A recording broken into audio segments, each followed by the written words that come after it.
السلام علیکم ناظرین، آج آپ کو بتائیں گے کہ بار بار پیشاب آنے کا مسئلہ اور اس کا حل کیا ہے۔ کھٹی چیزیں بندے کو دبلا کر دیتی ہیں اور پٹھوں کے لیے مضر ہیں۔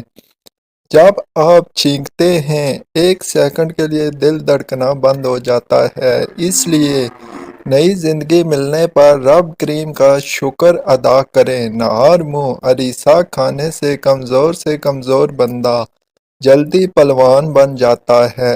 گھر میں خرگوش پالنے سے ماہرین کا کہنا ہے کہ کسی کو شوگر کی پرابلم نہیں ہوتی، شوگر ہو بھی تو نارمل ہو جاتی ہے۔ جو لوگ نرم دل ہوتے ہیں وہ جلدی رو بھی پڑتے ہیں اور زیادہ ہنستے ہیں۔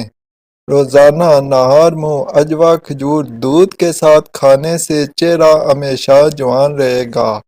مچھلی کھانے سے انسان کی جلد چمکدار ہو جاتی ہے۔ بیری کے پتے تھوڑے پانی میں باریک پیس کر سر کو لیپ لگائیں اور پھر صابن کے بغیر ہی سر دھو لیں، اس سے بال لمبے اور گھنے ہو جائیں گے۔ الٹی، متلی، پیٹ میں درد ہو تو بڑی الائچی چبا کر پانی پی لیں، فوراً آرام آ جائے گا۔ پیاز کو چھیل کر کچھ دیر کے لیے فریج میں رکھ دیں، اس سے پیاز کاٹتے وقت آنسو نہیں آئیں گے۔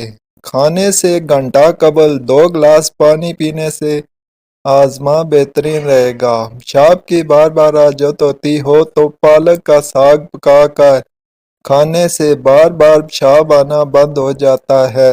چائے کا استعمال چھوڑ دیں، اجوائن اور تل ملا کر کھانے سے زیادہ پیشاب آنا ٹھیک ہو جاتا ہے۔ اللہ حافظ۔ ایسی ویڈیوز دیکھنے کے لیے ہمارا چینل لائک اور سبسکرائب کریں اور اس ویڈیو کو جتنا بھی زیادہ ہو سکے آگے شیئر کریں۔